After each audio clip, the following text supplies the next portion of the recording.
It's another day in the great country we call America, people. We saw how popular our Reddit stories videos got last year. We did this, and we have something to tell you all. We got more to read. Something to put on in the background while you do other things. It's a win-win. There's also something different that's happening next week. Stay tuned to the end to see what exactly that is. Anyway, we will do 3 stories each, so this could be a long-ass video. Get cozy, turn the lights down low, grab a snack or a drink, and let's begin. This situation is absurd, terrifying, and wholly impossible, but it's happening to me. And if possible, I have to tell someone, anyone. This post might be the only way I can get out what's happening to me. It was 3 weeks ago, my younger brother Daniel, he died in a car crash. He wasn't in a vehicle, though it was a drunk driver that caused the accident. The police identified him by the ID in his bag. We received the call at 6:20 in the evening. Everything that be found in the backpack of a junior in high school was present in his everything except for his phone, which was odd. My mother was devastated, as was my father. I was upset too. The absence of another family member in the house cast a shadow over all of us, a dark, bleak shadow that we couldn't get rid of. When someone close passes away, you try to do everything in your power to preserve their memory. For me, it was texting him. I knew he wouldn't respond, but the fact that the messages went through meant something to me. I wouldn't get text back, but it gave me a little bit of joy just to be able to text the number. What little happiness I got out of my ritual quickly turned to fear. Tonight, 3 weeks after Daniel's death, I got a text back. I miss you too. Where are you? It was in response to the last text I'd sent him. I love you, Dan, and I miss you. That reply came at 7:25. I didn't want to tell mom or dad. They wouldn't believe me. That, and they'd probably think it to be some cruel, untimely joke I was playing. Look, Danny is messaging me back. Isn't it awesome? They'd hate it. I couldn't tell them. At 7:35, after much deliberation, I texted him back, 7:35. What is this, a joke? Who are you? Why do you have Danny's phone? Why are you doing this? Here, whoever was using the phone replied seconds after 7:35. It's me, it's your brother, Danny. I woke up a while ago. My leg hurts, so I can't walk too fast, but I'm making my way back home now. What the hell? I thought, how? As far as I knew, Danny was dead. That was a fact. So either this was a cruel joke from someone who had managed to get a hold of his phone, or something else was happening. I could only think about that comment regarding the leg. My leg hurts. My leg hurts. His leg hurts. His left leg was pulverized in the accident. How would a person who had just taken his phone know that fingers trembling? I typed out another reply, 7:36. What do you mean you're making your way back home? What does that mean? Who are you? I got only one reply after that. For the next hour or so, it was complete radio silence. 7:37. I'm your brother. I'm coming back to you guys with no idea what to do. I just sat at my desk for the next hour and a half. I kept waiting for a knock at the door, a buzz from my phone, but the 90 minutes I spent in anticipation yielded nothing. That was until 9:07. 9:07, I'm getting close. It's hard to see in the dark, and this leg, it really hurts. But I'm keeping up. What did getting close mean? Was he in the neighborhood? Was he on our street? I deduced that asking specific questions didn't yield me anything helpful, but I asked anyways. It took me a couple minutes to think of what to ask. But the words eventually came out. 9:09. What do you mean you're getting closer? Where are you? His response frightened me. 9:10. I'm nearby, maybe. That alarmed me. What did nearby mean? I scrambled to get out my room and made my way downstairs. Mom and Dad were usually in bed by 8:30 and asleep by 9, so I didn't need to worry about them questioning anything. We don't live in a big house, so locking all of the doors and windows downstairs wasn't hard. I checked to see that the front door was locked. When I confirmed it was I, turned on the porch light from inside and set up a chair in the middle of the entrance hallway. Since I didn't know what to do at this point, I decided to wait it out. About half an hour later, things had only gotten worse. I'm shaking as I write this because I think he's here. Or maybe he isn't, but I think he's going to be here soon. I received another text at about 9:38. 9:38. I'm close. I think I can't quite remember which house is mine. I think I'll look for the light. Fear shot through me like lightning. Our house. couldn't have been the only one with lights on at this hour. I unceremoniously leapt out of the chair and slammed my hand into the light switch. I breathed a sigh of relief. That relief was quickly short-lived as I received one of two final texts from my brother, 939. I saw the lights go out in a house. I think that's mine. I'm going. I looked down at the words on my phone screen for a moment. No way. He couldn't possibly be referring to this house. I knew I was lying to myself. I went into the kitchen and grabbed one of our knives. I hadn't the slightest clue of what I might have to use it on, but it made me feel a bit safer. Just as I sat down, I felt the stomach-churning sensation of my phone vibrating in my pocket. The rapid, fearful beats of my heart made my chest ache. Hesitantly, I turned on the phone and looked at the most recent and final message. I was sent 9:40. I'm here. For the last 10 minutes, the other side of the door has been completely silent. At least it was completely silent. As I type this out, knife in hand, I can hear something just outside. Someone is knocking on the door. It sounds like my brother, and he's only saying one thing. Let me in. I need help with my leg. Update 1021. I'm going to open the door. I still have the knife. I'll try and update again if I make it out okay. Why saying one thing? Let me in. I need help with my leg. Update 1021. I'm going to open the door. I still have the knife. I'll try and update again if I make it out okay. $200,000, 6 months, cash up front. When I saw the offer, my first thought wasn't scam, it was salvation. That money would clear my gambling debts and make those thugs disappear from my mother's doorway forever. So I signed without hesitation. The contract stressed absolute isolation. Food and water were already stocked. The only contact was a bi-monthly supply drop. For a guy who wanted to evaporate, this felt tailor-made. The helicopter that dropped me off treated me like garbage. The pilot's eyes didn't hold pity. They looked at me like a piece of meat already placed in the freezer. Lookout Tower number 7. A rickety metal can perched on a mountain peak, groaning in the wind. It was so high I had no intention of ever climbing down. The former lookout didn't leave much, but carved into the desk, deep enough to almost punch through the wood, were these words, "You are not alone." I thought it was about the recruitment company's lies. Then I pulled out the empty drawer and found the crumpled, sweat-stained piece of paper. The 7 protocols of Lookout Tower number 7, every night at exactly 12 a.m. The entrance and all windows must be locked. Draw the curtains, be precise.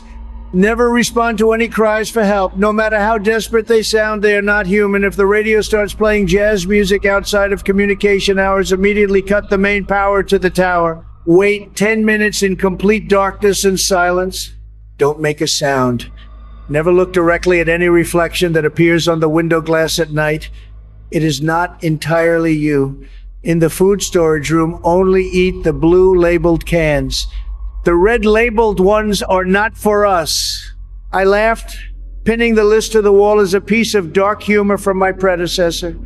The first month I lived like a dead man walking. Daytimes were spent staring at the forest, sometimes greeting a one-eyed crow I called Blackie, who landed on the railing at 3 p.m. every day. The radio never worked. It only hissed static, a broken piece of junk. I hoped I'd never need it. Everything was quiet. Until I broke the first rule. I'd won a round of solitaire against myself and had a few too many cups of instant coffee. The broken wall clock was chiming midnight when I realized I was late. I rushed to lock the door, but missed one window curtain. As I turned, I saw it. It was a thing. Not a beast, not a ghost, but a mistake. It stood on the forest edge like a stretched, twisted black ink blot. Its limbs were distorted at angles that defied anatomy, its head cocked sideways. It was still, but I knew it was watching me. My buzz evaporated instantly. I scrambled to pull the curtain shut. My heart hammered against my ribs like a caged bird trying to escape.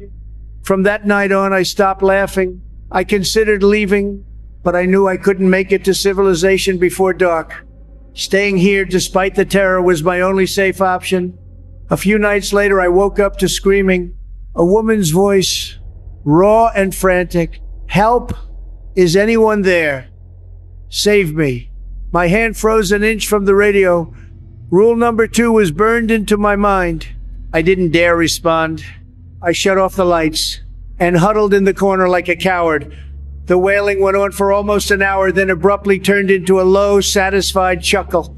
It sounded like it was pressed directly against the steel structure of the tower. It knew I was listening. The threat escalated. One afternoon, the radio came to life on its own, blasting cheerful 1930s jazz laced with vinyl static. My blood turned to ice. As the tower lights began to flicker like a dying heart, I dove for the main breaker. I pulled the lever with all my strength. The world went black. Then I heard it, a wet, heavy sound, slowly dragging itself across the glass of the observation deck windows. Viscous, slow. 10 minutes in that darkness felt longer than the last 30 years of my life. The second supply drop came at the end of the second month. The helicopter dropped the crate nearby and immediately flew off without even waving. My heart sank. I was stuck here. I hauled the supplies into the storage room. At the bottom of the empty crate, I saw it. A single red-labeled can. It was placed carefully under a layer of foam like a reminder. My blood ran cold. The supplies weren't just for me, they were for that thing too. Just when I thought I'd gotten used to dealing with the things outside, rule number 4 shattered my reality. That night, I unconsciously glanced up and I saw the reflection on the glass. I immediately snapped my head away, but that glimpse was enough. The me in the reflection was smiling. It was a smile I was incapable of. One filled with pure, unadulterated malice. The nature of the fear changed completely. I covered most of the windows and walked around staring at the floor. The thing in the reflection was waiting for me to make eye contact again. I knew if I did, it would find a way in. This made me obsess over Rule 5. The red-labeled cans were still in storage. Who were they for? The true terror hit on a stormy night when I woke up and found one red can missing. The doors were locked, the windows intact. Something had been inside and taken its food while I slept. The 4th month's resupply was agonizing. The helicopter came and dropped the box. It left as quickly as the first time. I dragged the crate in, and at the bottom there was the same unsettling sight. Another single red-labeled can, a cruel little gift. Today is the last day of my contract. I stayed up all night. When the sound of the rotors finally grew close, I felt no joy, just numb relief. I watched the helicopter land. A man in a uniform waved, and his voice boomed through the loudspeaker. "Alex, we're here to take you home. Open up." I rushed to the door, my hand grabbing the handle. But my eyes fell on the old, wrinkled paper. Faintly written under the original 5 rules, I saw a line I'd never noticed before. Rule 6, when you think you are rescued, do not open the door. Imitation is its specialty. I slowly backed away. After a few minutes, the voice outside changed. The warm call became a high-pitched metallic shriek. "Open the door, Al." X. The banging made the entire tower shudder. I knew the structure wouldn't hold. I couldn't open the door, but I couldn't wait to die either. I grabbed my backpack. I smashed the observation window and slid down the rusty fire escape ladder. I didn't get far before I heard the entire lookout tower groan and collapse behind me. I ran without looking back, pouring every ounce of adrenaline into my legs. I ran all night until I collapsed, covered in mud. A forestry ranger found me the next morning. They said I was delirious, clutching a crumpled paper. They said I was hallucinating, but I know the truth. I survived. I'm free, but it's not over. I rented a small apartment in the city, but my life hasn't returned to normal. My paranoia has bled into every single day. I only allow myself to eat blue-labeled cans now. It has become my personal standard of safety. Every few days, I conduct a quick, fully clothed procurement ritual at different grocery stores. I must find that specific blue can and make sure there are no red labels hidden on the shelves. I smashed all the mirrors in my apartment and keep the curtains drawn, yet I can still feel it. It wasn't trapped in that tower. It followed me home. Now I'm sitting here typing this. My cell phone, the device I thought was safe, the link to the civilized world, just went off by itself. It's 1930s jazz. It's using the only alarm I understand to remind me. Remember the paper. I've taped it to my fridge now, replacing every shopping list. Don't believe anything you see and don't believe anything you hear. In this situation, that list is the only thing you can trust. I drive a truck for a living. I'm not one of those guys with a tricked out rig and a proud handle. I'm just a guy with a CDL and a mountain of debt, hauling cheap furniture from one soulless warehouse to another. My life is a series of lonely highways, greasy diner coffee, and the constant, hypnotic drone of a diesel engine. I've seen every corner of this country through the bug-spattered glass of my windshield. I thought I'd seen it all. I was wrong. This happened last night on that notoriously desolate stretch of I-80 that cuts through the salt flats of the state. It's a place that feels like the surface of the moon, flat, white, and empty for 100 miles in every direction. It's 3 a.m. The road is a straight black ribbon unwinding into a void, the only light coming from my own high beams and a brilliant star-dusted sky.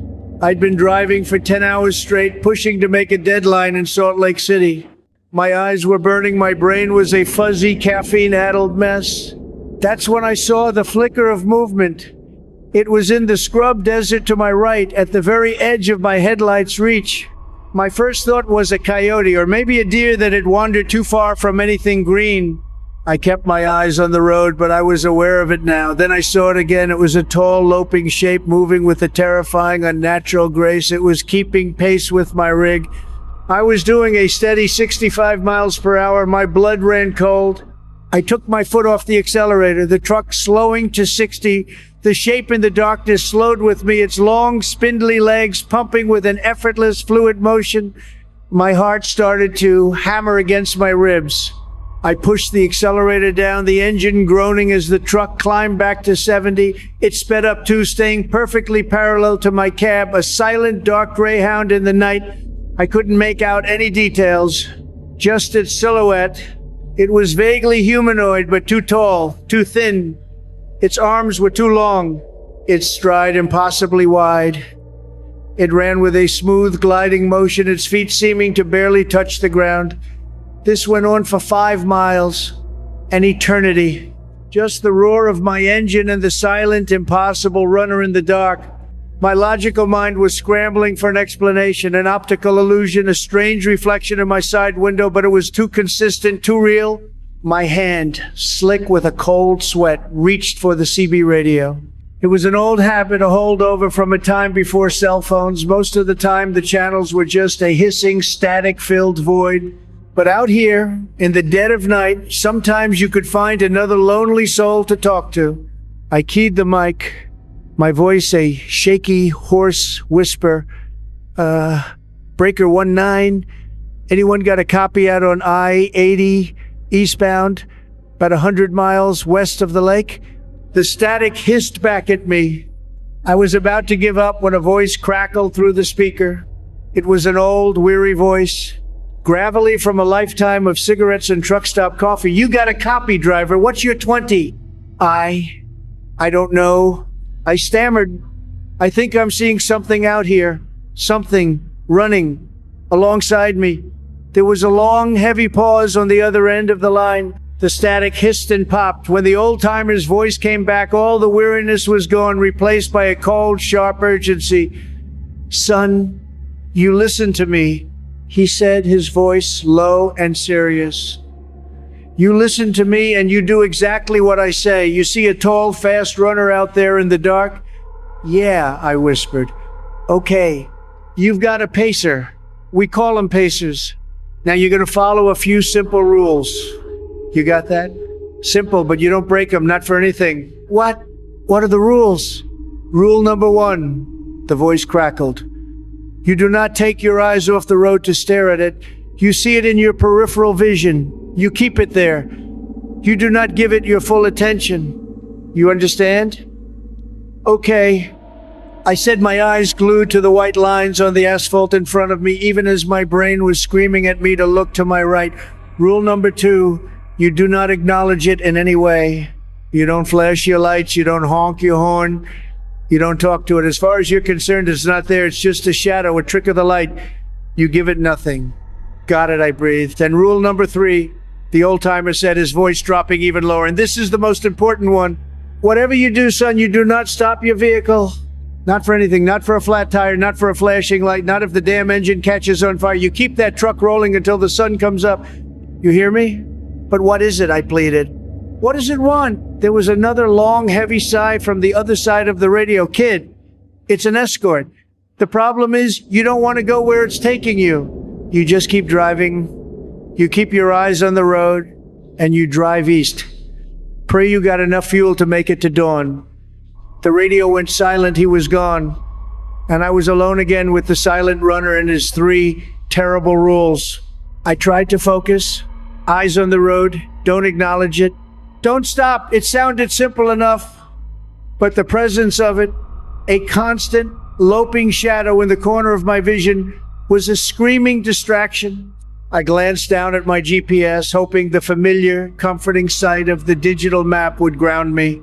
But the screen was wrong. The little icon that represented my truck was no longer on the clean, straight line of I-80. It was on a thin, gray road that wasn't on the map, a road that was veering off into a vast, blank, unlabeled spot on the screen. The GPS was still tracking my speed, my heading, but it was showing me on a road that didn't exist. My heart seized. I looked up, and up ahead in the distance, I saw them, faint, flickering lights, the lights of a town. It was impossible. I knew this stretch of road like the back of my hand. There was nothing out here, no towns, no truck stops, no civilization for at least another 50 miles. But the lights were there, a warm, inviting glow in the oppressive darkness. And the pacer, still running alongside my truck, subtly, gracefully lifted one of its long, thin arms and then just gestured. A slow, deliberate point towards an off-ramp that was now materializing out of the darkness ahead. An off-ramp that I knew with an absolute certainty was not supposed to be there. The off-ramp led directly towards the ghost town. It was a silent, undeniable command, a polite but firm invitation to a place I did not want to go.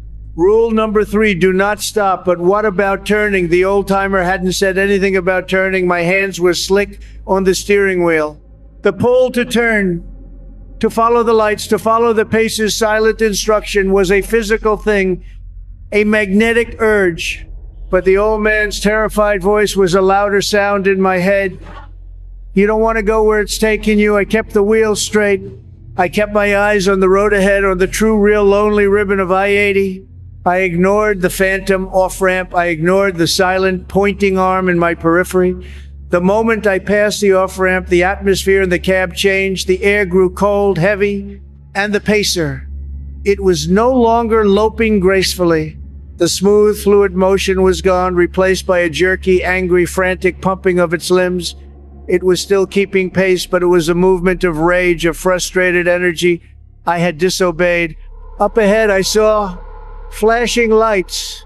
My first thought was a police car, a state trooper. A wave of relief washed over me. But as I got closer, I saw it was just a car, pulled over on the shoulder, its hazard lights blinking in a steady, lonely rhythm. The driver's side door was wide open, and standing perfectly still beside the car, silhouetted in the flashing orange light, was another pacer. It wasn't moving. It was just standing there, as still as a statue, its head turned towards my approaching truck. It was waiting. Its partner had failed to guide me off the road. So now, it had a roadblock. Rule number 1, don't stare at it. Rule number 3, do not stop. My foot trembled on the accelerator. Every instinct in my body was screaming at me to slow down, to swerve. But I could hear the old man's voice. I kept the wheel straight. I focused on the space between the stopped car and the white line, a gap that was barely wide enough for my rig to fit through. As I drew level with the car, I couldn't help but glance. For a split second, my eyes met the pacer's. It had no face, just a smooth, gray, featureless expanse of skin where its eyes and mouth should have been. And as my high beams washed over it, that blank face turned, its head tracking my cab as I passed, a silent, damning accusation. I shot past the stopped car, my truck's side mirror missing its open door by inches. In my rearview mirror, I saw the pacer, still standing there, a silent, faceless sentinel in the flashing lights. And then it started to move, loping after me, joining its partner in the angry, frantic chase. There were 2 of them now.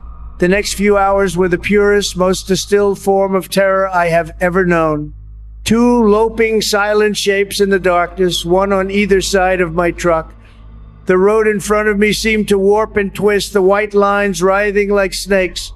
The ghost town lights appeared and disappeared on the horizon, a siren's call I had to constantly, actively resist. My GPS was useless, the screen a chaotic mess of non-existent roads and impossible topography. I was alone, in the dark, in a place that was no longer following the rules of the world I knew. My only compass was the memory of the old trucker's voice. My only hope was the faint, gray promise of dawn on the eastern horizon. I drove. I kept my eyes on the road. I didn't acknowledge them. I didn't stop. And as the first tentative rays of sunlight finally, blessedly began to pierce the darkness, they were gone. They didn't run off. They didn't fade away. They were just not there anymore. The world outside my windshield was once again the familiar, empty, beautiful Utah desert. My GPS chimed and the screen returned to normal, showing my little truck icon sitting perfectly on the solid, reassuring line of I-80. I drove until I reached town, the real one. I delivered my load. I quit my job. I'm in a cheap motel room now, 1,000 miles from that stretch of road, but I know I'm not safe. Because last night, I broke rule number 1. I stared. I let it see me see it, and I have the terrible, unshakable feeling that the next time I'm on a lonely road late at night, a pacer will be there again until it makes me follow it. Okay, if it were up to me, a demon wouldn't be cutting open into my shoulder every night. Although, if it were also up to me, I wouldn't be spending the eve of my 17th birthday boxed up in a sleep clinic, so I guess we can't always get what we want. To Sleep and Sound's credit, however, it was one of the more comfortable clinics I'd been to in the past year. For one, it nested within the cushy confines of a literal mansion, a dream really, which should have already made me feel like a princess. The doctor's office itself was just as grand, resembling those old Victorian parlors I liked sketching as a kid back home in Annapolis. The many bookcases and fancy clocks created a rather distinct ambiance, a more welcoming one than the other ones I'd been to. A series of kaleidoscopic paintings graced the walls, only making the setting more vibrant, as did the drapes rippling down like waterfalls in nearly all 4 corners of the room. The fireplace's sweeping shine even managed to reach the plush armchair I occupied, warm and kindly as if they were an old friend. But it didn't feel very friendly. In fact, the room appeared empty, hollow, dead. I would have just maybe been able to power through if the dark mist hadn't returned, the mist you'd expect to loom over graveyards or curl around headstones and frost out all your sense of worth. It had wrapped around me like icy links of steel, its cold permeating through my skin and creeping upward, making my teeth chatter and giving me those dreaded tremors. I couldn't let the cold reach my eyes. I couldn't let it glaze them over and distract me from the root cause of all this misery, the object from my nightmares, the mirror. Despite its missing entourage of cracks and vines, it was a mirror nonetheless, hanging near one of the bookcases. In all its gloom glory, it served as a haunting reminder for the nights I'd suffered through, and with it came the mist. The guaranteed chill that'd shoot up my spine. Although that wasn't what struck fear into my heart, no, it was that wretched spawn of Satan which followed a single earbud, unevenly blared music from my old beat-up iPod as I quickly glanced at the mirror's owner, waiting for him to say something. I couldn't bear the silence any longer. That's when the mist had the strongest hold on me. But nothing. The doctor still sat comfortably in his own armchair, combing through a labyrinth of old notes, his soft, doe-like eyes perusing his fingers, stroking the ends of his salt. And Pepper Beard, his calm, collected demeanor somehow persevering as he soaked in the horrors secreting from the pages. This man, Dr. Yusuf Mustafa, was unfortunately my last hope. If one of the best somnologists in the country couldn't save me, no one could. Papa had to quite literally scrape up the last of our savings to even afford this first consultation. Yet my heart ached at the thought. Here I was, souring, moaning, complaining, while my father plugged away like a workhorse to whisk me from clinic to clinic. The mist grew more sinister as the guilt tore me up from the inside, and my eyes naturally snapped back to the mirror. Maybe it wouldn't be the worst thing in the world if the demon had its way with me. No, I thought hurriedly, this isn't productive. Come on. Happy thoughts, Sophia. There have to be happier things to think about than the evil sleep monster, right? Luckily, I didn't have to find these so-called happy thoughts, because Dr. Mustafa had finally cleared his throat, jolting me out of My frigid trance, Sophia Ruiz, yes. Yeah, that's me, I said, forcing myself to focus on the doctor again. The name sounded foreign, almost like it didn't belong to me. Sophia Ruiz. Soon to be 17 years old, I believe, Dr. Mustafa said with a smile as he neatly tucked away the papers back into the hefty file, setting it aside. Any plans? For the big day? Nope. Yup, I said. Lots. Pancakes, a few pedicures. Maybe a surprise party. I mean, obviously, I don't know anything because it's a surprise, but I'll definitely act surprised when they surprise me with the, surprise party. Smooth Dr. Mustafa's smile only widened, however. Good, good. In case this consultation runs short, although it is quite late already, a very happy birthday from our side. If you'd like, you can grab an extra peppermint or two from the front desk afterward. I tried to return the smile, but it probably came out as a pained grimace. Right will do, thanks. You're very welcome, Ms. Ruiz, the doctor said before adjusting his sleeves in an almost businesslike fashion. So let's begin, shall we? How familiar are you with sleep paralysis? Oh, very familiar. I shifted uncomfortably in the armchair, fidgeting with my iPod. It's not exactly fun, basically hell, but 1,000 times worse. You can't move. Can't breathe, hallucinations. Indeed, I understand. These symptoms resonate with you. Sure. And what is your experience, if you don't mind me asking? What do you see?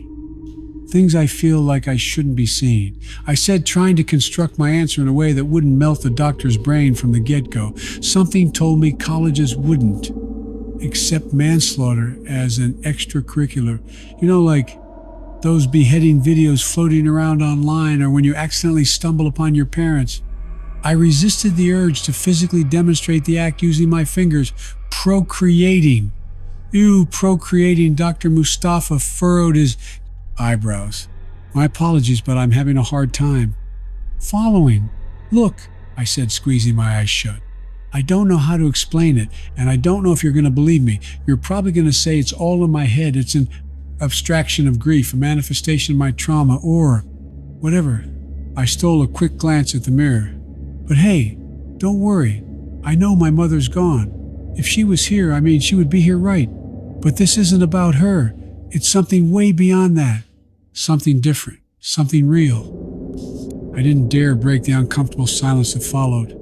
I kept using my iPod's click wheel to dial the volume up and down, reducing Bret Michaels' masterpiece of a bridge into a jumbled mess as Dr. Mustafa did. Nothing but pensively stroked the ends of his beard again. I half expected him to turn his back on me then, like the others had. No, just try and stay calm. Deep breaths like the therapist lady suggested. That's right, in and out. You know, Miss Ruiz, the doctor finally said, and my heart skipped a beat. I've always tried to adhere to one. Simple principle: strive to be a father first and a doctor second. He gestured at a framed picture to his side.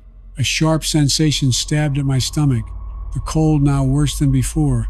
The toddler in the picture sported a baggy cowgirl's outfit, her pigtails barely peeking their way out of a straw hat, and her delicate little fingers clutching onto a pumpkin bursting with candy. It wasn't the costume or even the pumpkin which had snared my attention, but her smile. I had a nasty feeling that this smile didn't last. Dr. Mustafa continued to gaze at the picture wistfully. You see, you learn more as a parent than you ever could otherwise, especially when it comes to understanding people, their ups and downs, their hopes and aspirations, their greatest fears, everything. There's a reason why so many of my patients continue to seek help from us here at Sleep and Sound. They don't seek just a diagnosis, but a solution. Medication can help, but the solution itself always lies up here. He tapped his temple with a fountain pen, and helping the patient find it is only possible if we truly understand them. So, of course, I will believe you, as I've seen it all in the 19 years I've been practicing somnology. Trust me, I don't have a choice but to believe you if we are to find your solution. Another stretch of silence, but this time, however, it wasn't as uncomfortable. I stopped messing around with the iPod, making full, long-lasting eye contact with the doctor for the first time. He didn't just sound like he believed the words coming out of his mouth. No, he actually looked like he did. That look was rare. So rare, in fact, that I'd never seen it. chiseled upon any of my other doctors' faces before. On the off chance Dr. Mustafa was faking it, props to the guy. Seriously, if this somnology thing didn't work out, Hollywood would make the perfect safety net. Oh, I said, finally reaching toward my buzzing earbud, killing the music. Wait, seriously, you're being 100% serious right now. Like, I mean serious. Of course I am. I certainly can't help a patient I don't have faith in, can I? Right, good point, I hesitated. Well, thanks. That means a lot then. Dr. Mustafa smiled. My pleasure. A small smile began to tug at the ends of my lips too. So does this mean that big brain of yours has already cooked up a potential theory or two? Seeing as you believe me in all, I'm afraid it's a little premature for that, Dr. Mustafa said with a laugh, fixing the pen near the top of his notepad. But we can start from the beginning. I'm assuming you know when paralysis should usually set in. Either before falling asleep or waking up. Precisely, I repeated. But that's not when I get them. It's always 3:03 in the morning as per your records, Dr. Mustafa said, which is strange because you're neither falling asleep nor waking up then. Plus, the consistent nature of the condition is highly abnormal. Sleep paralysis shouldn't be this precise in its timings. Hallelujah. A colossal wave of relief spread through my body, distracting me from the biting mist and swaddling me like a blanket. Finally, someone was listening. Finally, someone understood. Again, if the doctor was faking it, I wouldn't be surprised to see him star in the next big medical drama that sweeps the nation. Wrapped up in my newfound jubilation, I didn't even realize the doctor was talking again, however. The mechanics of the paralysis are certainly interesting, but what I think I'm most curious about are these unexplained injuries noted in your medical file. Doctor! Mustafa looked up from his notepad. Mind if I take a look? And that's when I heard the clock's chime, a resounding echo thumping near the back of my mind, and I regretted parting ways with my earbuds at once. Feelings of comfort transformed into a burgeoning sense of foreboding, crawling its way down my throat and knotting my stomach into bowlines. The mist, the one single chime, and then I could almost feel the demon's fingernails burrowing into my skin. There it was. The real object of my nightmares. A grimy mirror, fracturing, smothered by a gnarl of wilting vines. Miss Ruiz? The mirror vanished. I was in the office, sitting in front of Dr. Mustafa. He regarded me with an admittedly valid look of concern. I blinked a couple times before speaking. Sorry, I spaced out for a second. What were you saying? Well, I was saying, the doctor continued, eyebrows raised, that I wanted to see the injuries described in your records, the ones on your left shoulder. Right, injuries. My fingers inched toward the infamous shoulder, the genesis of it all, exhibiting a symptom doctors were always quick to dismiss. I couldn't even blame them. There wasn't an explanation in the millions of hours they suffered through in med school that could begin to rationalize this phenomenon. You don't have to if you're unsure, Dr. Mustafa said as if he could read my mind. What you wish to disclose is up to you. However, it might be helpful from a medical standpoint to have the full picture. No, I croaked. I can show you. It's just a little sensitive, I guess. I promise I'll be careful. Dr. Mustafa got to his feet. Roll up your sleeve whenever you're ready. I did as instructed, albeit somewhat reluctantly. I really was an idiot. Sure, the doctor may have believed me up till now, but after seeing the injuries, there was no way he'd continue to, right? I pulled Mama's old Husker Du hoodie over my head and tossed it onto a nearby fainting couch and rolled up the left sleeve of my t-shirt. I couldn't help but side-eye the mirror again, waiting for the demon to make its appearance, waiting for it to beg, plead, claw its way out to stop Dr. Mustafa before he believed. There was an unexpected click and a beam of light flashed in front of my face, forcing my eyelids shut. Jesus. Sorry about that, Dr. Mustafa muttered, and the light dimmed. I allowed my eyes to open a little, red spots continuing to blast through my vision as the doctor's face trickled back into focus. Standing nearby, he continued tinkering with the only modern appliance in the room, an LED lamp. That should do it, he grunted once the lamp stopped freaking out. My eyes fixed themselves on the carpet again. So, can you see them? Just give me a moment, Dr. Mustafa said, leaning in closer. What is it? My heart pumped faster. I've never seen scars like these before. the doctor whispered even closer now, especially in this configuration. They look like letters. I finished the sentence. Yeah, I know.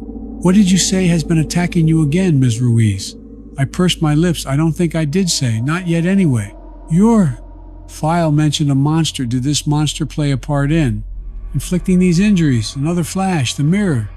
But it wasn't exactly my reflection staring back at me through the cracks and vines, a flickering figure, its nose like mine, but crooked, its hair like mine, but darker, choppier, filthy and matted. Its mouth like mine, but caked with dried blood, fangs in place of human teeth, yellow foam oozing out from in between, and razor-sharp talons germinating from its fingers, its bloody, paper-thin eyes, splashed with the same shade of terror as my own. The smell of rotten eggs infiltrated my nostrils like it always did whenever it was close. Demon. I'd snapped myself out of the memory, my nails dug into either side of the armchair, the acrylics tearing their way into the upholstery. Threading, I was shivering much worse than before. Sorry. I call it a demon, but not important. At first I thought it was just a nightmare, a recurring one. The demon would stand there staring at me, lashing out only toward the end. Its arm would phase through the glass and then I'd wake up. In the morning when my alarm goes off. That's how it started anyway.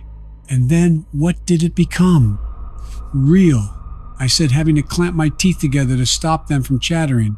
If I'd been feeling cold before, it was nothing compared to the snowstorm I was experiencing now. Real, Dr. Rell. Mustafa repeated. His voice was so soft that I could almost hear his heartbeat. Yeah, I said, and the muscles of my jaw tightened. I didn't notice them initially, but the scratches were beginning to show up here in the real world, little baby scars that appeared later in the day and faded slightly the next. It took 7 weeks before the first letter was complete, an H. I thought it was a coincidence, until the demon finished hacking away the second letter. 3 months later, then the third, now almost the fourth. Okay, this had to be it. Dr. Mustafa would have to be insane to buy into anything I'd said. Every doctor who'd seen the scars up till now thought the odd configurations were my own doing. They insisted therapy would be my best bet. That had been my mother's untimely, horrifying passing, which royally screwed me up. I knew why they thought that. It was because of the word constructed out of the disarray of scratches. But these letters, Dr. Mustafa said, in the same hushed tone, they look like they spell out. I turned to look at the doctor's stomach churning and gave a weak nod. Help. Spell out? I turned to look at the doctor's stomach churning and gave a weak nod. Help. On the highway today, there was a terrible crash. The nightly news said everyone involved had died, but I knew that before their morning segment had even broadcast that day. An upturned SUV split nearly in half, windows blown out to show crooked silhouettes inside, and the Mercedes wedged firmly to its underside. The expensive car was crumpled like a dry soda can. The pavement was replaced by a carpet of glass and steel. It was everywhere. When I slowed to lessen the crunch of debris under my tires, I thought I heard someone. But I could have imagined it. I was dialing 911. The highway was empty. Somehow, it seemed like the only two cars on the early morning road beside me had found a way to snatch tragedy from the jaws of banality. Couldn't be a coincidence. And then the sound, whoosh, and the cozy autumn coloring of dawn turned a violent orange. The Mercedes was burning. The heat of raging gasoline greeted me through my window, and now I was certain I heard someone from the SUV. A cough or words, maybe, but a call for help from beneath the carnage of twisted, dripping metal. I made sure the dispatcher on the other line knew exactly where the accident was, just after exit 31. Hurry too, I pleaded, watching the excited flames recede into distant sparks in my rearview mirror. It don't look so good. I hung up the phone, and I prayed for them the rest of the way to work. According to the news, it appears I went unanswered. I still consider the arguments that you were probably righteously perched atop, the ones that persuaded me to take action as the Lewis house burnt to the ground. The only one there to help, the opportunity to be a hero. The right place and the right time, there's no such thing as coincidence. These people needed help and God sent me to answer their prayers. I hear them. Now, hear this. A thesis I crafted after witnessing what became of the Lewis family. There's no such thing as coincidence, certainly. There's proof of that everywhere you look. But accidents? What about divine oversight?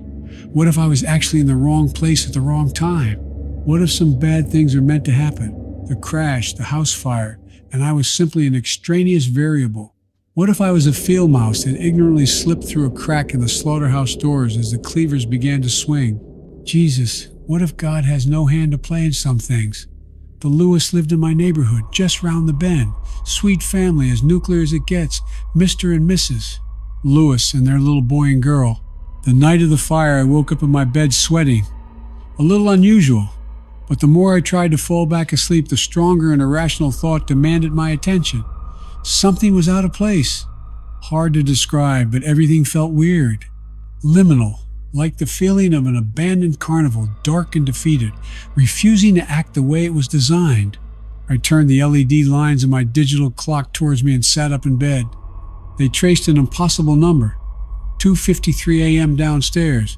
I shuffled towards the kitchen, imagining how a glass of water would settle my nerves, but paused in front of the ancient grandfather clock.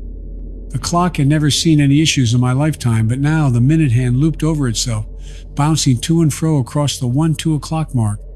Couldn't be an electric issue then. Maybe a magnetic surge? Sometimes you hear about meteors flying too close, when you get neighborhoods that end up with frizzled appliances. Except next to the clock, my mother's potted spring flowers had withered dry. I stepped outside, and the vivacious garden my mom prides upon herself cultivating every year had become a bad Halloween decoration, a graveyard of what seemed to be rotted or moldy stems. It was difficult to tell. Up and down the street, the porch lights that always provided a sense of suburban security after sundown were all snuffed out, and even the sky was empty of its usual stars and moon. When the sound of hooves echoed from down the street, I really began to question my own lucidity. Following the noise with my eyes, I could see emanating from just around the bend of the road a mild glow burgeoning against the midnight skyline of the neighborhood. Instead of recognizing this for what it was, a bad dream, and heading back inside to let the memory fade into a vague feeling of déjà vu that might hit me at a random time, I did something we can attribute to my disturbed sleep and the residual bravado left over from college. If it was a dream, I thought, perhaps it could be an adventure. These whimsies on my mind evaporated after rounding the bend when I saw the Lewis household. It wasn't engulfed yet. I would have never gone inside if it was. Instead, intelligent ribbons of fire snaked around the upper leftmost corner of the house, centralized around the window there. I watched with a stupid open mouth how the flames were spreading inward. It didn't seem interested in following the dry paneling of the house along the second floor and down the siding. Instead, it rolled over itself in ocean waves of scorching heat, holding its position. The bedroom window, surrounded by flame, was bright, and shadows flickered beyond its charred pane. Even outside, the heat stole my breath away. I was vaguely aware that my phone had been ringing longer than it should have on the emergency line with no answer. The whole time, the flames remained suspended in place on the house. Then all at once, the invisible force holding it released. There was a scream, a feminine warble, and then the entire upper floor was burning. Happened so fast, like I had blinked at the perfect time. But I hadn't. I hollered, sprinting to the neighbors' doors and banging frantically, calling out to them, but their windows remained dark and silent despite the ferocious blaze beside them. Why couldn't they hear me? Why wasn't emergency services answering? Someone had to help. There was a family still inside. Now, the reservoir of heroic daydreams overflowed and filled the front of my mind. Realizing but not yet understanding why no help would come, I started walking, then running across the lawn, up the steps, and then into the Lewis home. I moved quickly, but some images and mental notes remain with me to this day, even as I hurried through the kitchen. The temperature was cool, and the room offered a pretty assortment of hanging utensils, family pictures pinned to the refrigerator, and a fruit bowl asserted proudly next to an electric coffee maker, with a tightly wrapped cord draped over its head. Not something to nitpick over, but combined with the noticeable absence of smoke, I imagined that if I were deaf, I'd stake my credibility on there being no need for any sort of alarm inside the house presently. Although, even then, I wouldn't have been able to ignore the pungent air wafting like thick cream, carrying not the expected stench of smoke, but expired eggs. Guided by the stench and the screams, those wretched screams that hadn't stopped since I stepped through the door, I found the narrow stairway to the second floor. What had started as a terrible wailing had morphed and gelled into fragmented hysterical sentences now at the bottom of the stairs. Told you I did. There's nothing left to... No, the kids. You bastard. The words didn't mean anything to me then, except that I should hurry. Not halfway up the stairs, I stopped. I saw what I thought was just a trick of the eye. There was smoke and fire occupying a great majority of the hallway upstairs, and so it was hard to see. Through the black clouds, a glowing figure walked across the landing. There were no attributes that could be discerned, arms, legs, face. It was all moot because the thing was only fire. It wasn't some solid mass, but a writhing orgy of burning tendrils in constant movement that you could see right through, twisting amongst each other and separating, then curling and seething and joining again. Despite its constant fluctuation, it remained unmistakably the outline of some great humanoid thing emitting sparks and cruel pops from its form. In the brief moments before its gaping strides made it disappear further down the hall, I felt the air swell around me like a balloon threatening to burst. It was already hotter than I ever thought possible, but the wave of heat that came from this thing, the way it branded my scalp and seared the eyebrows and lashes clean off my face in poofs of acrid smoke, it felt alive. Not a second after the figure had passed, another followed, this one with a clearer image, Mrs. Lewis. She scrambled by and was begging, "No, wait, I'm here, use me, I'm here, use me." In 3 great leaps, I cleared the stairs and crouched below the thick smoke coating the second floor. My eyes immediately flooded with salty tears. It was hard to keep them open. Mrs. Lewis was standing in front of an open doorway at the end of the hall. I tried to call out to her, but I coughed instead. She wouldn't move. Mrs. Lewis! I hacked through the heat. The low visibility of the hallway was disorienting, and the heat made it near impossible to move. Mrs. Lewis remained in front of the doorway, not even a twitch in my direction. I called out again, this time frantic and horrified as I watched fire catch the ends of her blouse and quickly eat its way up the fine silk cloth. I inched forward. "Mrs. Lewis, I can grab the kids, the fire, you're on fire."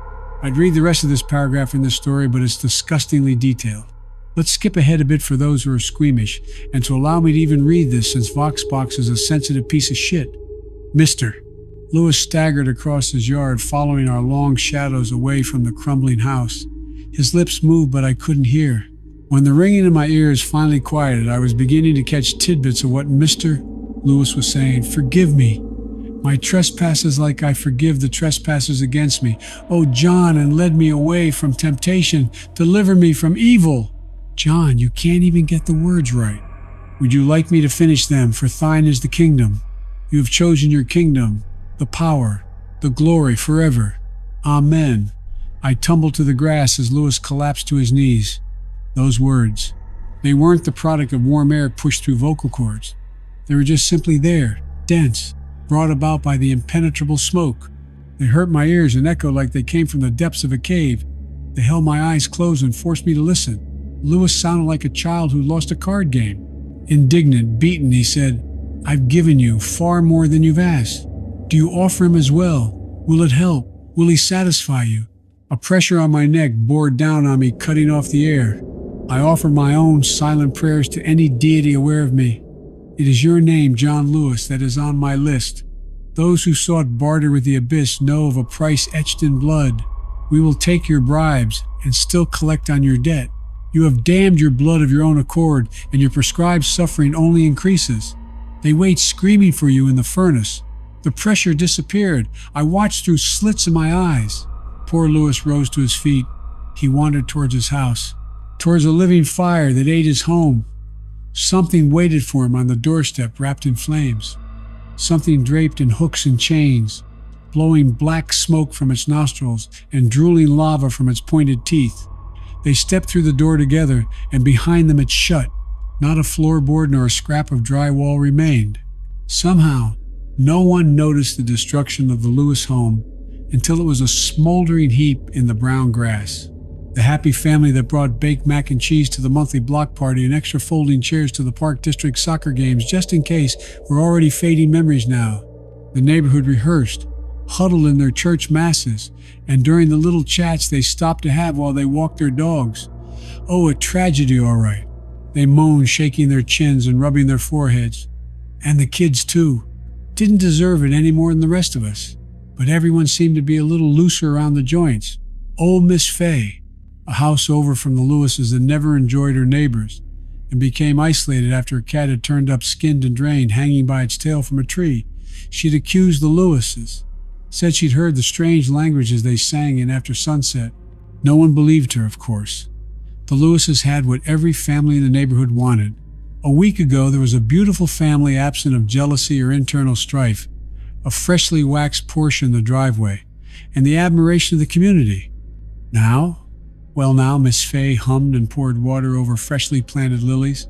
My mother had just finished redesigning her own new garden. The smoke I inhaled scarred my lungs. After that day, I no longer feel like a young man anymore, much less act like one. I feel like the mouse. Be wary, saving those who are drowning, lest you find yourself at the bottom of the ocean with them. Last night, when this woman came into the ER of Riverside General, I didn't think it was anything out of the ordinary. People show up bloody and incoherent all the time. But this woman, Emma, was different. She was wearing a green military jacket, the lining slashed to ribbons as if she'd attacked it with a kitchen knife. She'd fractured 3 ribs and gouged her arms raw, but the damn thing was still on her, clinging like it had been sewn into her skin. I've been a nurse for 14 years. I've seen addicts rip out IVs and men twice my size foam at the mouth. But what Emma said shook me to my core. And for the first time in my life, I believed evil might exist. Blood bubbled from between her teeth, and in a gruff voice that didn't sound like it belonged to her, she said, "James, Perry wants to know if Kathy's okay. Tell me she's okay." I'm getting ahead of myself here. I haven't slept in over 24 hours. So you can understand, roughly a year ago, I was working the graveyard shift. It was 3:15 inches the morning, and the doors of the ER flew open. A family of 4 was rushed in, all of them with gunshot wounds. 2 of the 4 family members were already DOA, an old man in his late 70s and a woman in her 40s. The old man was from a self-inflicted gunshot wound to the head. He had shot his whole family. One of the family members was still conscious, a man named Perry. We were trying to stop the bleeding when he gripped my arm and whispered, "Is Kathy okay? Tell me she's okay." Kathy was Perry's wife, and she was already gone. None of the family members lived. No one but me, Perry, and the other medical professionals in the room that morning know that he asked me that. And Perry died 30 seconds after I lied and told him she was going to make it. So when Emma asked me that same question, it chilled me to the bone. How could she have known? How did she even know my name? I haven't been able to shake it since. So once we got Emma sedated and placed her in restraints, I went to the waiting room to let her boyfriend, Ryan, know that Emma was stable. All he asked me was, "Is the jacket off?" It was, and told him as much. We had put it in a hazardous waste bag, which is why it was so much weirder when I went back to her room and the jacket was on the chair next to her. Its sleeve brushed my arm as I stepped closer, sticky with dried blood. I couldn't imagine any of the hospital staff would put a bloody jacket back in the room. It didn't make any sense. That's when I noticed Emma's eyes were open, like she was staring into my soul. "Tell me what happened to Kathy James," her voice gruff again. "How do you know about that?" I asked her. Her eyes closed and she fell back asleep. I moved through the halls, asking anyone and everyone on staff who had put the jacket back in Emma's room, but no one seemed to know what I was talking about.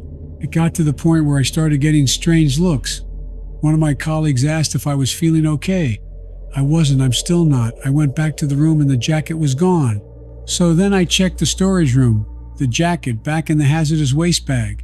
I have no clue how it got there. I was afraid I was losing it. I was told to go home and get some rest. I needed to figure out what the hell was going on, but I was basically forced to leave. I went back home. I had a couple drinks, think I just needed to relax, but I stayed up all night with thoughts of Emma and Perry.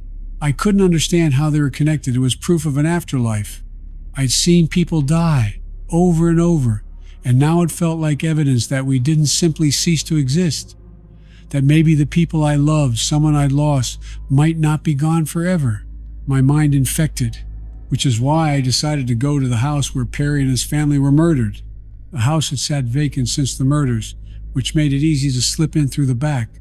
I used the butt of a flashlight and a rag to smash a small pane in the back door. When I first entered, I felt a shift. Even with the early morning light sneaking through the windows, it was dark. My chest got tight. I told myself it was because I knew what had happened in this home. I walked through the living room. The floorboards creaked every other step. I was climbing the stairs to the second level when I suddenly smelled something metallic. It made my stomach twist. It was the scent of blood flooding my nostrils. Then Perry stumbled through the foyer below, bleeding profusely. In an instant he vanished, and then gunshots rang out. I sprinted up the stairs as quickly as I could, my hearing fuzzy. It felt like ice was rushing through my veins, and before I knew it, I ducked inside a bedroom down the hallway. I'm not exactly sure how long I had been sitting in the darkened room when the closet door across from me slowly swung all the way open. It came to a stop when it bumped gently up against the wall. I could only see children's clothes hanging inside. A soft voice from inside the closet said, "Hey, come here." Then a child's pale arm protruded out from between the hanging clothes and waved me toward the closet. There was no fucking way I was going over there. The child whispered again, "We need to hide. Grandpa's acting weird." I was terrified, both by what he said, but also the thought of moving toward the closet. I came to this house for answers, though. So I went over to the closet. I stopped right in front of it. I couldn't see past the clothes. They prevented me from seeing anything beyond them. I could either leave or wonder forever what I would find out. So I parted the hanging fabrics and crawled inside. I didn't see the boy. I looked behind me, to my left, right. "Hello?" I said quietly. He wasn't there. The hair stood up all over my body. I took out my phone and turned on the flashlight, and the boy appeared out of thin air, covering the light with his hand. "No!" he hissed. There I sat, face to face with a ghost. "When's my mom coming back?" She said we would leave after dinner.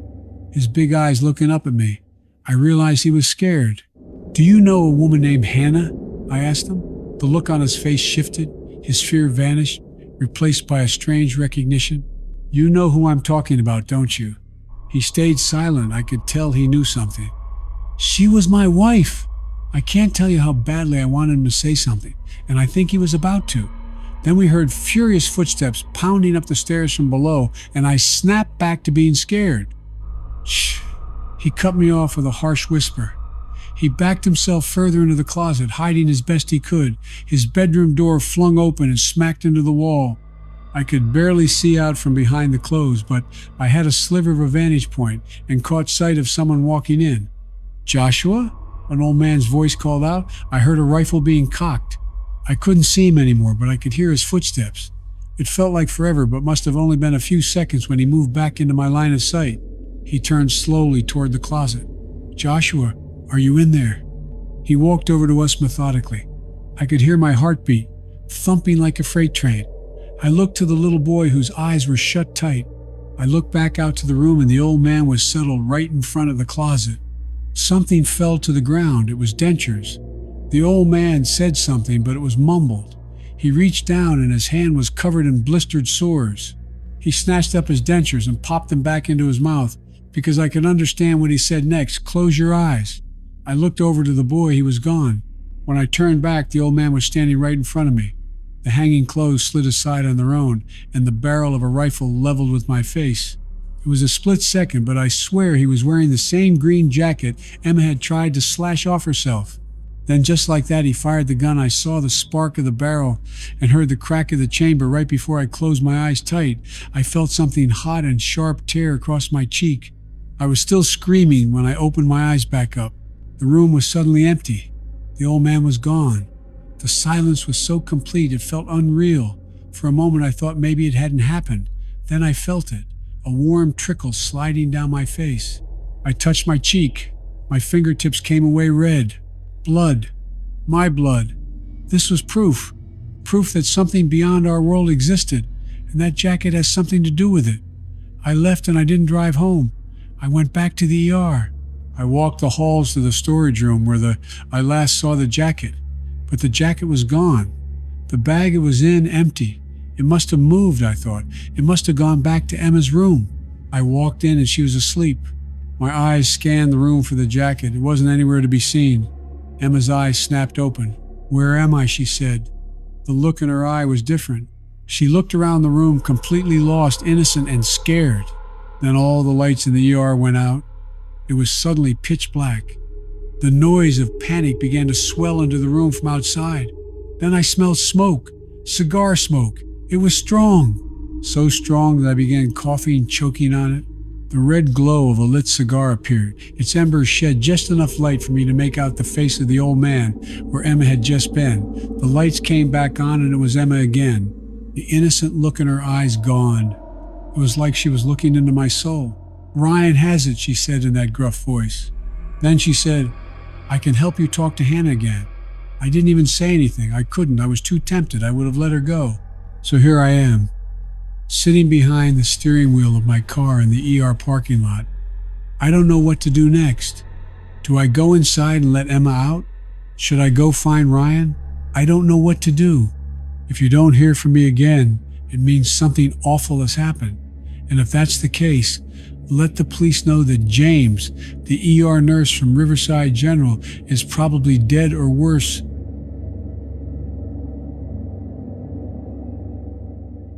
I remember around middle school, a good friend of mine wanted to have a sleepover at my house. I was really excited seeing my colleague coming into my house, as I didn't have many friends during middle school and eventually high school come to my house. The friends I did bring to my house had mixed reaction as I was still pretty much a bit of a jackass back then. I've grown as a person through therapy, so I'm a lot more willing to open about myself. Anyways, back to the story.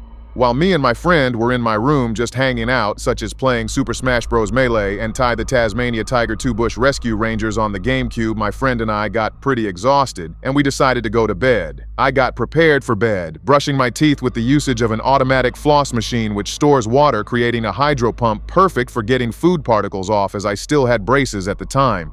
Once I got my teeth cleaned, my friend was already fast asleep with the lights still on, which I find still hilarious since they were staring directly into the light bulb with their eyes closed. So I turned off the light and went straight to bed. I closed my eyes, drifting into a dream where I was in a room full of these 5 doors. I can't recall what happens next within the dream, but I remember seeing a figure that looked similar to a primate. Specifically a chimpanzee, as the stance was upright, but it was extremely tall, but the primate just stood there looking at me.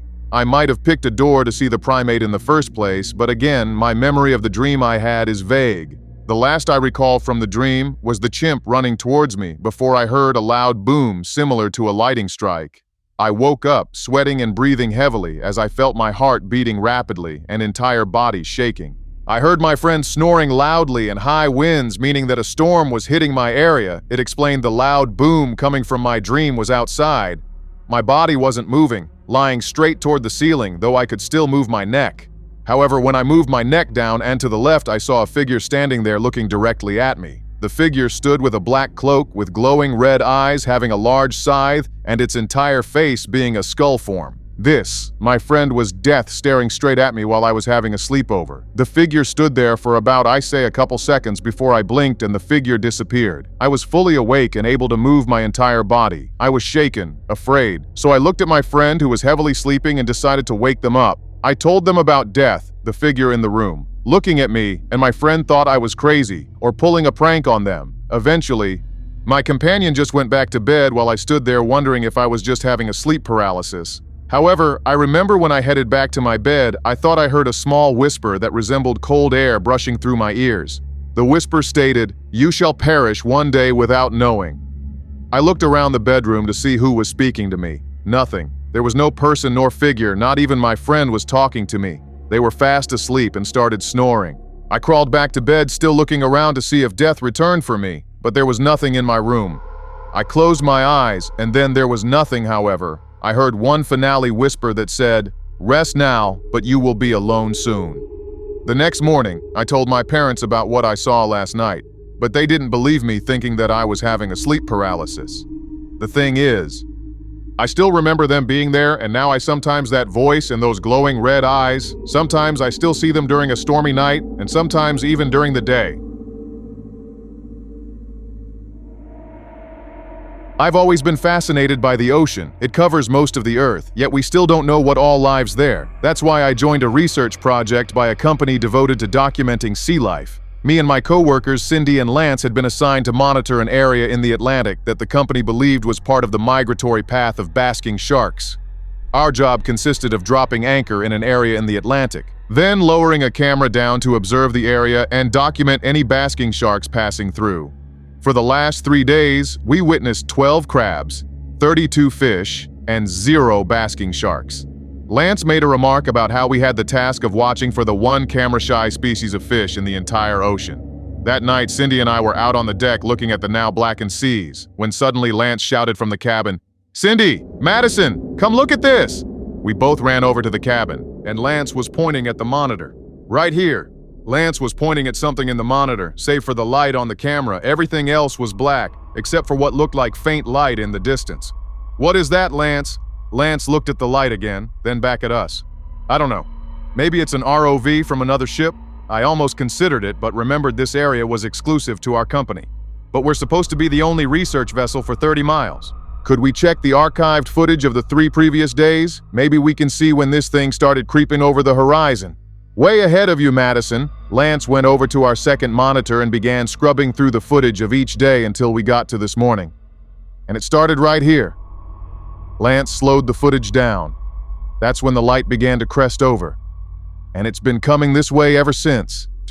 The discussion about what to do boiled down to watching the live feed in shifts to watch the light. Because I suggested it, I was given first watch. I watched the light grow slightly for about an hour. It went from being the size of a dime to a nickel, but I still couldn't make out any new details from it. I tried to stay away to watch further, but boredom is an effective sleep aid. I woke up to see that the light was closer to the camera and larger before I could check the time. How long I'd been asleep, that's when I noticed something in the light. It looked like the silhouette of a man slowly walking in the sand. I ran to get Cindy and Lance. They were dumbfounded when they saw the silhouette. Lance went on about how the man couldn't have stayed down there so long without equipment and that the water pressure should have killed it.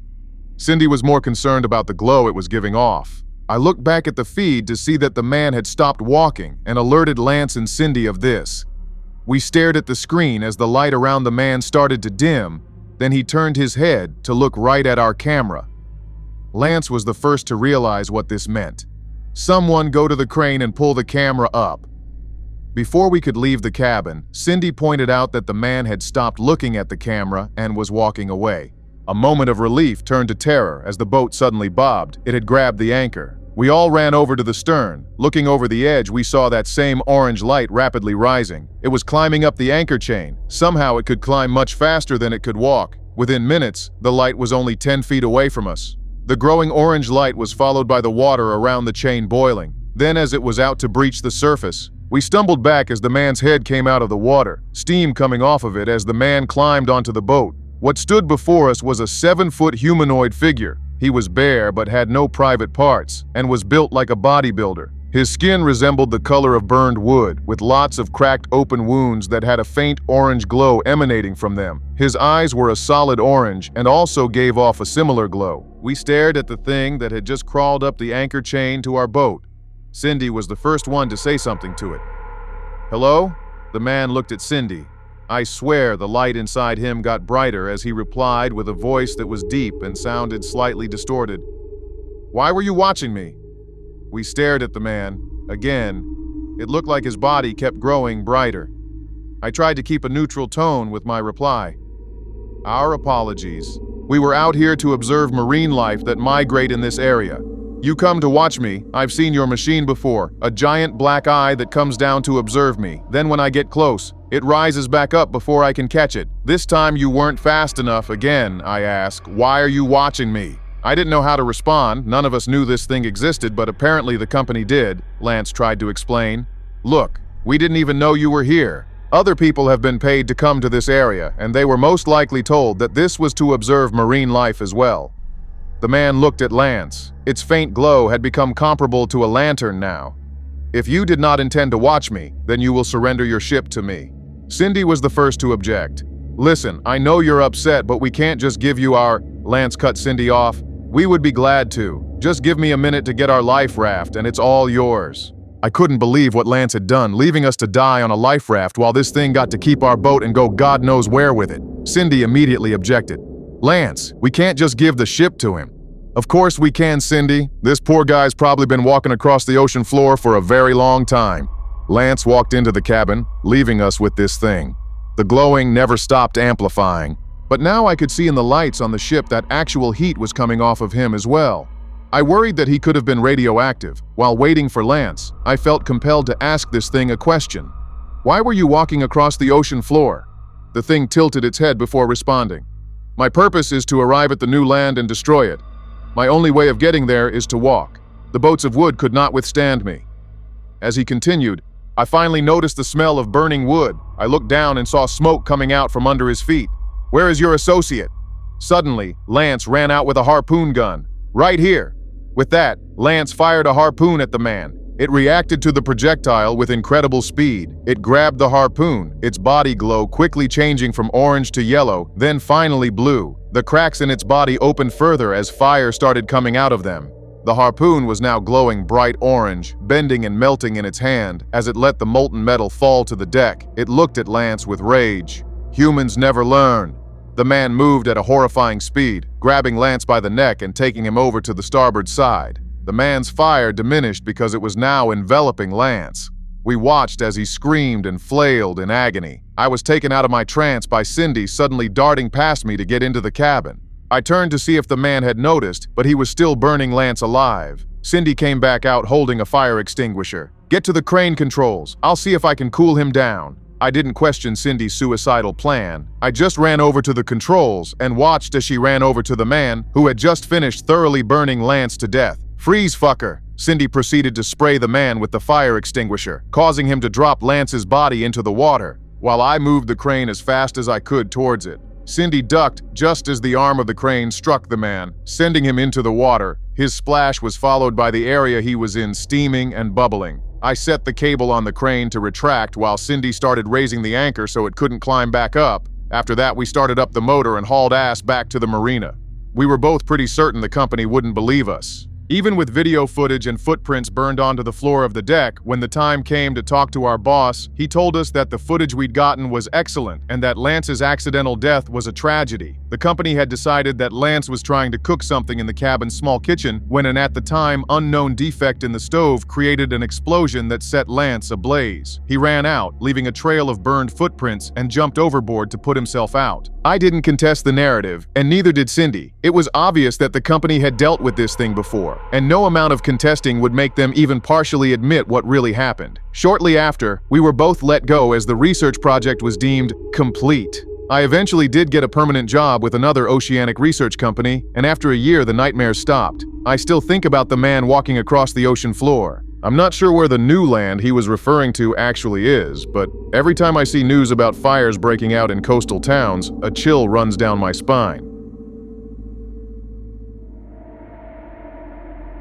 It was a normal night like any other. I spent the day with my friend, getting our nails done before she left for England to visit her long-distance boyfriend. I saw some friends and hung out way too late before one of them offered to drop me off at the train station so I wouldn't have to walk. This late at night, the station was a ghost town, with just a few people nursing bottles held in brown paper bags. I made my way into the desolate train station, looking for the correct platform. But there were so many. It looked like the station stretched off into the distance. There hadn't been that many platforms when I arrived earlier in the day, had there? My anxiety really ramped up when the screens weren't working. They didn't show where the trains were going or coming from on any of the platforms. I brushed it off since I'm already an anxious person. I figured I was just confused, so I chose the platform I thought I came in on and asked a conductor of another train company if I was on the right platform.